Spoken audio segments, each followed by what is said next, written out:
મંચસ્થ ઉપસ્થિત માનવો, ઉપસ્થિત ભાઈ બહેનો, પહેલા તો જય હો અને વિજય ભો. બધાએ કહી દીધું કે આપણે આ ટીમને જ લાવવાની છે. આ ટીમ તો આવવાની જ છે, એમાં કોઈ શંકાને સ્થાન જ નથી. પરંતુ આપણે મેજોરિટી એવી આપી છે કે ભાઈ બીજા 5 વર્ષ પછી ચૂંટણીમાં ઊભા રહેવાની નામ જ ન લે. જીત નક્કી જ છે એમની, જીત નક્કી જ છે, પરંતુ આપણે મેજોરિટી એટલી અપાવવાની છે એમને કે એમની ધગશ વધી જાય અને કામ કરવાની એમને એટલી પ્રેરણા મળે. આજે ફક્ત હું આપણી પાસે એક જ વસ્તુ શેર કરવા આવ્યો છું. વિજયભાઈ મારા મનની વાત કીધી, આક્ષેપબાજીની. હું ખરેખર વિજયને તો ધન્યવાદ કહીશ, પરંતુ જેમ ભાઈએ કીધું કે ક્યારેક જવાબ આપવો પડે. આજે ખાસ મારે અહીંયા આવવાનું કારણ, ખાસ હું મોકો લઈને જ આવ્યો છું. આ કારણ કે ગઈકાલની સભામાં, અંધેરીની સભામાં ગુરુકુલ જે સંસ્થા છે એના માટે મારા મિત્ર, આપણા સમાજના આદરણીય એવા માજી નગર સેવક પ્રવીણભાઈ છેડા જે બોલ્યા, ખાસ કરીને સંસ્થા માટે બોલ્યા. કારણ કે આજે વિજયભાઈ કીધું, મારી એ જ વાત કહેવી છે કે ઇલેક્શન આવશે ને જશે, પરંતુ આપણે અત્યારે જે વાતાવરણ થઈ રહ્યું છે, ખાસ કરીને ઓલા સાઈડથી, કે આજે નુક નુકમાં વાત, ગામ ગામમાં વાત, એરિયા એરિયામાં વાત, ભાઈ ભાઈમાં વાત વ્યાપ વ્યાપ કરી રહ્યા છે. અને તમે જ્યારે સંસ્થાને વગોડા બેઠા છીએ ત્યારે મારે એમને એક શબ્દ કહેવો છે કે આજે તો નાગજીભાઈની ટીમ, એમાં હું પણ ટ્રસ્ટી છું વાગડ ગુરુકુળમાં, અમે લોકો છીએ. કદાચ સમાજને લાગશે યોગ્ય તમારી લાયકાત, અને કદાચ તમે સમજો વાગડ ગુરુકુળમાં તમે ટ્રસ્ટી પદે આવો તો તમે આજે બીજ રોપો છો ને જે ખોટા અહીં, એ તમને જ નડશે.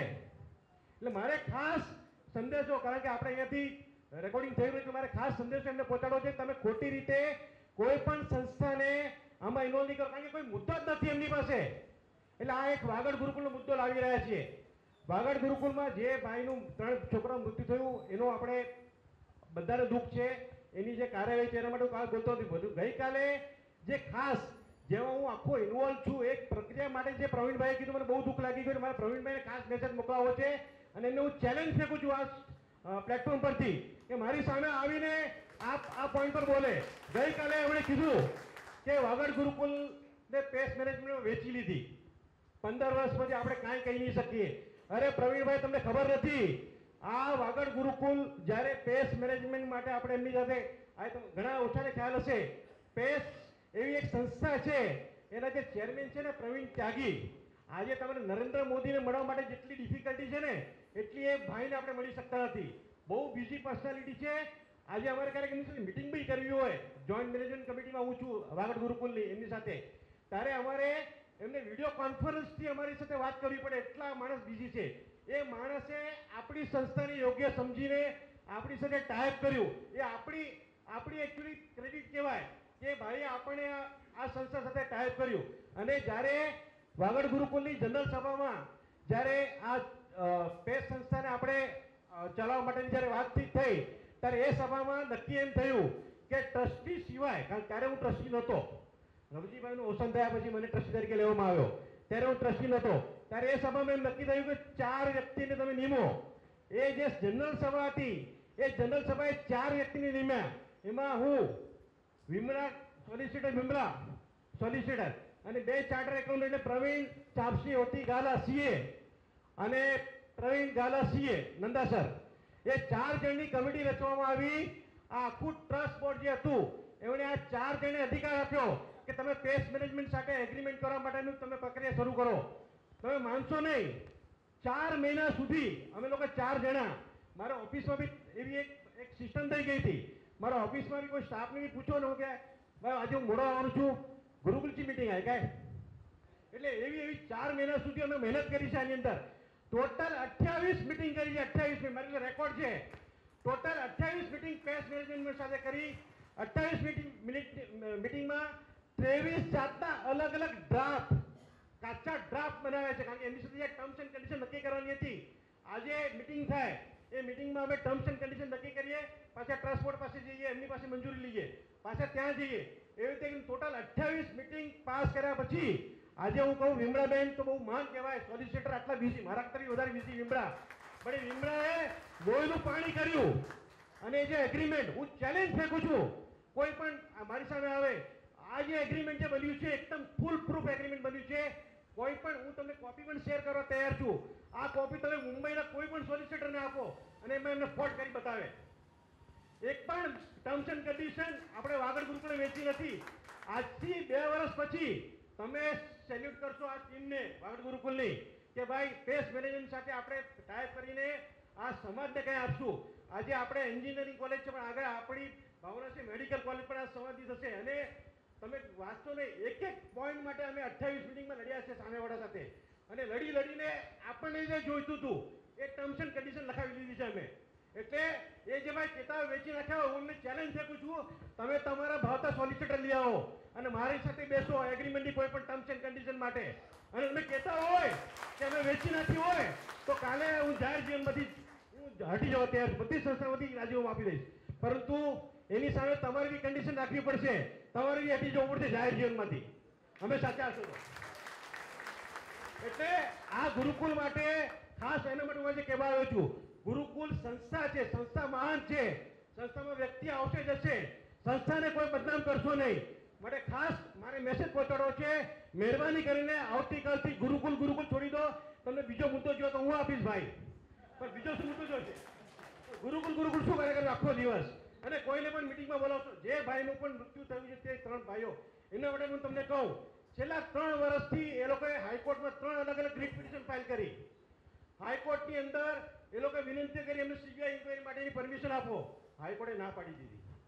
હવે અમને કહે છે કે તમે સીબીઆઈ છેલ્લી જે મિટિંગ હતી, કારણ કે મને ખબર છે આજે હું જે વાત કરી રહ્યો છું કાલે વોટ્સઅપમાં મારા માટે આવશે મારો એનો હું અત્યારથી જવાબ આપી દઉં છું કે જે આપણે છેલ્લી મિટિંગ થઈ લોક અદાલતની, અત્યારે વાગડ ગુરુકુળમાં આજે મૃત્યુનો બનાવ છે અને પ્રવીણભાઈને કહું તમે જે એગ્રીમેન્ટની વાત કરો છો એને 1.5 વર્ષ થઈ ગયો, તમને આજે યાદ આવ્યું એગ્રીમેન્ટ? 1.5 વર્ષ તમે સુતા હતા, આજે 1 વર્ષ થઈ ગયું. પેશન્ટની સાથે અમારી ટાઈપ ચાલુ છે, 1 વર્ષથી છોકરાઓની સંખ્યા વધી છે. તમને બીજી એક વાત કહું, પ્રવીણ ત્યાગી જે ચેરમેન છે આટલી મોટી સંસ્થાના, ઓલ ઓવર ઇન્ડિયા શું વર્લ્ડમાં પણ એ ભાઈનું નામ છે. એ આ સંસ્થા આપણી વાગડ, અને જ્યારે આ ટર્મ્સ એન્ડ કન્ડિશન નક્કી થઈ ત્યારે એમણે કીધું કે પેસ્ટ ગુરુકુળ, ત્યારે અમે જીત કરી નહીં, વાગડનું નામ પહેલું આવવું જોઈએ, એટલે આ સંસ્થાનું નામ છે વાગડ પેસ્ટ ગુરુકુળ છે. એના માટે પણ અમે બહુ મહેનત કરી છે અને પ્રવીણ ત્યાગી ચેરમેન જે છે એમનો દીકરો, આજે આ સંસ્થા આપણી એટલી માન છે કે એનો દીકરો આ વર્ષથી આ સંસ્થામાં ભણશે. તો વિચાર કરો, આટલી મોટી સંસ્થાના ચેરમેનનો દીકરો પણ આપણી વાગડ ગુરુકુળમાં ભણશે, આ બહુ માનતા કહેવાય. એટલે જ્યારે પણ વાગડ ગુરુકુળના મેનેજમેન્ટ માટે તમે કહેતા હો, મહેરબાની કરીને પ્લીઝ આ ચેપ્ટર બંધ કરો, બીજા ચેપ્ટર માટે જોવો, અથવા કોઈ તમને લાગે કોઈ મુદ્દા હોય બીજા મુદ્દા તરફ જાઓ, મહેરબાની કરીને કરશો નહીં. અને જે અપમૃત્યુ થયું છે બાળકોનું, એના માટે આપણે સહાનુભૂતિ હોઈ શકે, પરંતુ કોઈ પણ મિટિંગમાં જઈને એનો ઉલ્લેખ કરવો.